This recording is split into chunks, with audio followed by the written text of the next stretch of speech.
भोगने योग्य चीज क्या, उसको सुनना है। अभी तक जो आपने सुना है वो भोगने योग्य नहीं है, क्योंकि वो आपके प्राण लेने योग्य है। क्या सुन रहे हो? दिमाग कहाँ है आपका? जो जा रहा है उसको जाने दो, तुम्हारा मन तो नहीं हो रहा जाने का? दिमाग एक जगह रखो, क्या भोगना है हमें उस पर दिमाग रखो। क्या जा रहा है उससे कोई मतलब नहीं। जो हमारे लिए अभी तक भोगा गया है वह कभी भी हमारे लिए पूरा भोगने में आया ही नहीं, और उसका वास्तव में हम कभी स्वाद ले ही नहीं पाए। क्या सुन रहे हो? उसका स्वाद कभी मिला ही नहीं।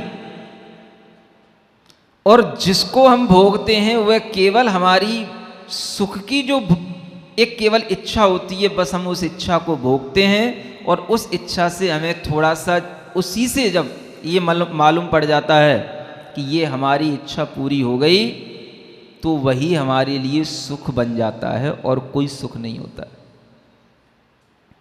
क्या भोगा आखिर आपने? अपने ही भावों को भोगा। भावना से ही आपने इच्छा की, अपने ही भावों से आपने मान लिया कि हमने भोग लिया, तो बस आपको लग गया कि हमको सुख हो गया। सुख कहाँ था? वह आपकी अपनी इच्छा में था, और इच्छा की पूर्ति हो गई तो सुख हो गया, और आपको समझ में आ गया कि वह हमारे लिए भोग लिया गया। कुल मिलाकर के इतना ही है ना, इच्छा ही तो है। अब एक इच्छा हम बताएं, वैसी इच्छा करोगे? इच्छा ही तो करना है। नहीं समझ में आ रहा है? इतनी देर से हम तुम्हें क्यों हिला रहे हैं? इतनी देर से हम व्यर्थ में परिश्रम नहीं कर रहे हैं। आपको उस जगह सेंट्रलाइज कर रहे हैं कि देखो आखिर कर हम क्या कर रहे हैं, अपनी इच्छा कर रहे हैं, और इच्छा की हमने पूर्ति कर ली तो उसमें हम सुख मार रहे हैं। बस हम इच्छा ही तो कर रहे हैं, इच्छा का नाम ही तो सुख है। इच्छा नहीं है तो आखिर हमें अब उसी चीज पर आना है। तो इच्छा हम कुछ ऐसी करें जिसमें हो सकता है वास्तविक सुख हो। ऐसी भी इच्छा हो सकती ना जो बाहरी वस्तु के बिना हो, जिस इच्छा में केवल हमारा ही खुद का करना हो और हमारा ही खुद उस इच्छा से खुद का भोगना हो, कोई दूसरे पर हमें डिपेंड ना होना पड़े। ऐसा कुछ हो सकता है? क्या हो सकता है? इसमें लिखा है भोग्यम नैवोपभुक्तम यत्, जो वास्तव में भोगने योग्य है उसका तो हमने कभी उपभोग किया ही नहीं। और वो क्या है? यत् सूक्ष्म लोभेनु बंधनात्। लोभ जितना जितना कम होगा, लोभ जानते हो ना? लोभ माने लालच, और क्या बोले? तृष्णा, और क्या बोले? कुछ लोगों की हिंदी समझ नहीं आती, उनके लिए कुछ बोलो। ग्रीडीनेस है, समझा? डिजायर। जितनी आपके अंदर लोभ कम होगा, क्या कह रहा हूं, पुण्य उतना ही अच्छी क्वालिटी का आएगा। अब सुनो, कर्म सिद्धांत बता रहा हूं आप। आखिरकार आपको भोगना क्या है? भोगते हम हमेशा क्या हैं? पुण्य भोगते हैं, लेकिन घटिया किस्म का पुण्य भोगते हैं। अच्छे किस्म का पुण्य भोगने के लिए क्या तरकीब है वो बता रहा हूं आप। जितना लोभ कम होगा उतने ही पुण्य अच्छा आएगा, और वही पुण्य आपको उतना ही अच्छा सुख और संतुष्टि देगा। नहीं समझ आया? भीतर की सुख और संतुष्टि का अगर अनुभव करना है तो आपको इच्छाएं नहीं बढ़ानी पड़ेंगी, इच्छाएं आपको कम करनी पड़े। लोभ कम होते होते इतना कम हो जाता है कि जब वह 10वां गुण स्थान में सबसे छोटा लोभ रह जाता है, सूक्ष्म लोभ वहां कहा जाता है। सिद्धांत की बात बता रहा हूं आप, जिसे हम सूक्ष्म राग कहते हैं। वह राग कुछ और नहीं होता, वह सूक्ष्म लोभ की परिणति, माने कर्म का वहां पर इतना मंद उदय होता है कि उस 10वें गुण स्थान में जो पुण्य का बंध होता है, आचार्य कहते हैं वो सबसे बढ़िया पुण्य होता है और सबसे मीठा पुण्य होता है। और उस पुण्य का जब कोई उपभोग करता है तो उसे परम शांति और परम सुख का अनुभव होता है। क्या कहा? क्या समझ में आया? वहां तक तो पहुंचने से रहे। महाराज आपने तो इतने ऊंचे फल बता दिए कि हम तो अब लोमड़ी की तरह बस देखते ही रह जाएं। ना हम उन्हें ले पाएंगे, ना वो हमारे ऊपर टपक के आ पाएंगे, और आप इतनी ऊंचे चढ़ा दिए। 10वां गुण स्थान है, वर्तमान में ही नहीं होता 10वां गुण स्थान। सब कुछ त्याग दो, सब कुछ इच्छाएं छोड़ दो, तो भी 6वां 7वां ही होता है। 7वें से आगे का तो होता ही नहीं है। सुन रहे हो? फिर क्या करें? पहले अपने ज्ञान में तो आए कि हाँ, जो अपने को सुख और शांति का अनुभव होता है, जो अपने अंदर वास्तव में भोगने योग्य चीज है, वो क्या है? वो अपना ही पुण्य होता है। और अपना पुण्य खुद अपने को तैयार करना पड़ता है, और कोई दूसरा उसको तैयार करके हमारे सामने नहीं दे सकता। और उसकी तैयारी कैसे करनी पड़ेगी?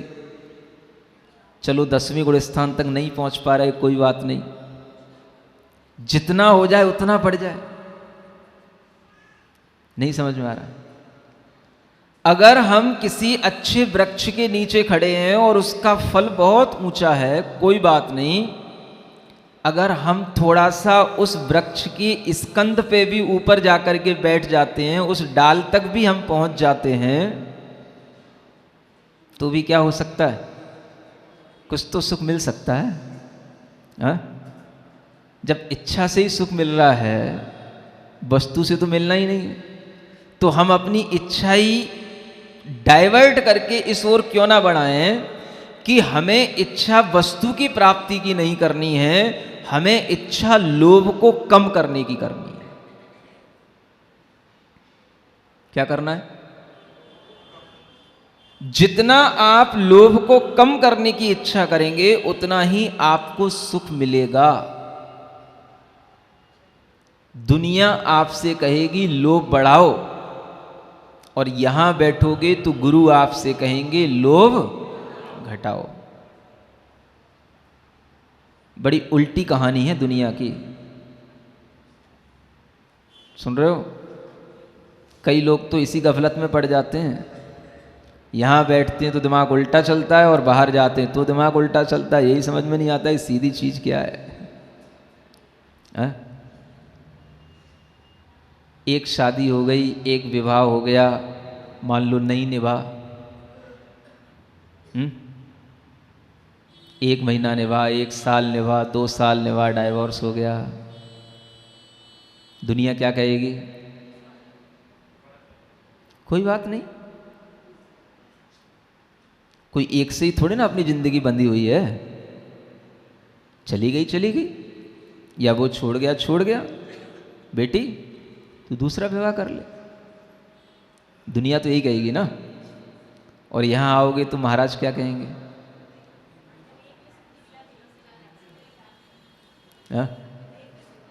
ज्यादा लोभ करने से कोई मतलब नहीं है। लोभ घटाओगे तो सुख मिलेगा। जब अपनी किस्मत में नहीं होता, व्यक्ति मानता नहीं। इच्छा करने के लिए तो स्वतंत्र है। फिर एक दूसरी इच्छा कर ली, दूसरा भी कर लिया, मान लो वो भी 2 साल नहीं चल पाया।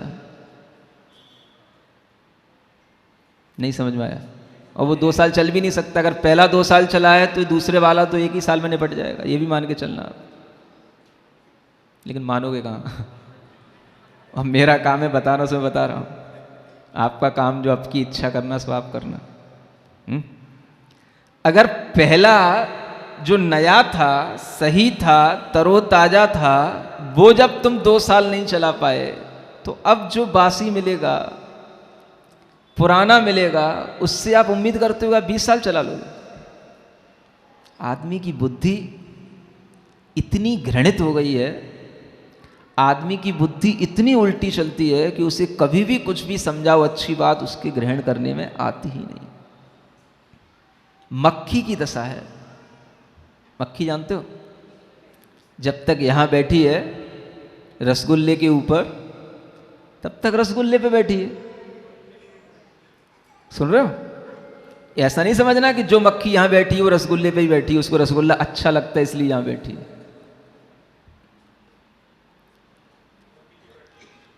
उसे अभी रसगुल्ले के अलावा जो उसका स्वभाव है वो मिली नहीं है वो चीज, वरना वो तो कहां बैठेगी? जैसे ही उसको गंदगी मिल जाएगी वो रसगुल्ले से उठ करके गंदगी पे भी बैठ जाएगी। स्वभाव एकदम से बदलता नहीं है, इच्छाएं एकदम से मरती नहीं है। जब तक हम धर्म के स्वरूप को न समझें, जब तक हमें ये पता ना हो कि हम कहाँ जा रहे हैं, हमें किस तरह से क्या करना चाहिए, तब तक आदमी अपनी इच्छाओं से ही सब कुछ करने की इच्छा करता है। 2 भी कर लेगा, 3 भी कर लेगा, सुन रहे हो? और तब तक करता रहेगा जब तक कि खुद चुक नहीं जाएगा।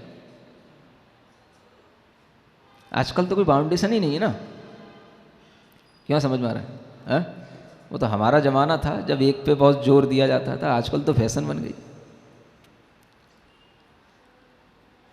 लेकिन ऐसा व्यक्ति कभी भी सुखी नहीं हो सकता, क्योंकि सुख कब मिलेगा? जब उस इच्छा को कम किया जाए, लोभ को कम किया जाए। उससे क्या सुख मिलेगा? जितना है उतना व्यक्ति अपने लिए जी सकता है, अपना जीवन सुखपूर्वक जी सकता है। और फिर अगर दूसरे के चक्कर में पड़ेगा तो फिर दूसरे से दुखी होगा और फिर दुखी करेगा। अकेला अब भी अपने लिए अच्छा जी सकता है, क्योंकि उसके लिए अब दूसरे की इच्छा नहीं है।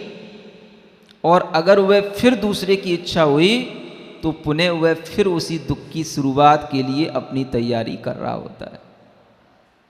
ऐसा कितना होता है आप जानते हो? समझ में आ रहा है? धर्म क्या कहता है? आप अपने सुख के लिए जियो, अपने सुख को खुद अपने अंदर प्राप्त करो और उसके लिए कभी किसी दूसरे की कोई ज़रूरत नहीं है। और अगर थोड़ी बहुत पड़े भी ज़रूरत तो वह बस इतना ही लीगल तरीके से जितना हो जाए, जो आपके लिए जितना समाज स्वीकार करे और जितना अच्छा आपके लिए कहा जाए उतना ही करो। उससे ज़्यादा अन्याय के तरीके से कुछ भी मत करो। बात समझ में आती है? नहीं आती, नहीं आती। मैंने कितने ही जैन लोगों को ऐसा देखा है जिनकी बेटी 1 साल बाद विधवा हो गई हो, 2 साल बाद विधवा हो गई हो, कितने ही पढ़े लिखे धर्मात्मा हो, बेटी का विवाह करने के लिए तुल जाते हैं, भले ही बेटी की इच्छा न हो। बेटी जिंदगी भर क्या करेगी, मेरे पास कहाँ तक रहेगी, बोझ बन करके रहेगी क्या? वे अपना बोझ उतारने के लिए अपना बोझ किसी और दूसरे पे डाल देना चाहते हैं। नहीं होता? आप कहते हो कुछ नहीं करना। हर पढ़ा लिखा आदमी यही करता है। कोई भी नहीं समझाता कि नहीं बेटा, अपनी संस्कृति कहती है एक के अलावा अब दोबारा किसी दूसरे की इच्छा नहीं करना। और वो एक की इच्छा भी पूरी नहीं हुई तो चल अब अपनी इच्छा छोड़, अपना धर्म ध्यान कर। और धर्म ध्यान करेगी तो तेरी इच्छाओं की कमी होगी। इच्छाओं की कमी होगी, पुण्य तुझे इतना मिलेगा जो सुख तुझे इस जन्म में नहीं मिल रहा है, उससे भी ज़्यादा सुख तुझे अगले जन्म में मिलेगा और इस जन्म में भी तू सुखी रहेगी। विश्वास हो तब ना। हाँ, जो दुकान लगाए बैठे रहते हैं, कंसल्टेंसी का काम करते हैं, मीडिएटर का काम करते हैं, उनसे तो विश्वास हो जाता है। और जो महाराज कहते हैं उस पर विश्वास हो पाता है? कहते तो हैं हम देव शास्त्र गुरु पे हमारा विश्वास है, तभी तक है जब तक कि अपने साथ कुछ ऐसा नहीं होता। सुन रहे हो, विश्वास भी थोड़ा सा गहराता है। और जब इस तरह से ये भोगों की दशा सामने आती है, तब आपके लिए ये समझ में आना चाहिए कि ये भोग ही सब कुछ नहीं है। आत्मा का भोग तो उसका अपना पुण्य कर्म का भाव है, और वह पुण्य कर्म वह खुद उत्पन्न करता है और खुद भोगता है। इसीलिए एक वीतरागी साधु को देवों से भी ज़्यादा सुखी कहा जाता है, चक्रवर्ती से भी ज़्यादा सुखी कहा जाता है, क्योंकि वह चक्रवर्ती भले ही 96,000 स्त्रियों को भोगता हो, लेकिन एक वीतरागी के सुख की तुलना उससे नहीं हो सकती। क्यों? क्यों? कुछ समझ आ रहा है कि नहीं आ रहा? वह वीतरागी अपना सुख खुद निर्मित करता है और अपना सुख खुद भोगता रहता है। आप बनावे आप ही खावे, हाँ, खावत नहीं अघावे। आप तो बाहर का कुछ भी खा खा के अघा जाओगे। अघाने का मतलब थक जाओगे, घृणा हो जाएगी। लेकिन ये ऐसा सुख होता है जिससे कभी भी अघाया नहीं जाता है। और जब ऐसा करते करते वह उसका आनंद उसको सप्तम गुण स्थान से ही आने लग जाता है, चौथे गुण स्थान में ही आपको इस सुख का आनंद आने लगेगा अपनी श्रद्धा से, अपने ज्ञान से। आपको जरूरत नहीं है कि अगर हमें 10वां गुण स्थान का सुख नहीं मिल रहा है तो कोई बात नहीं,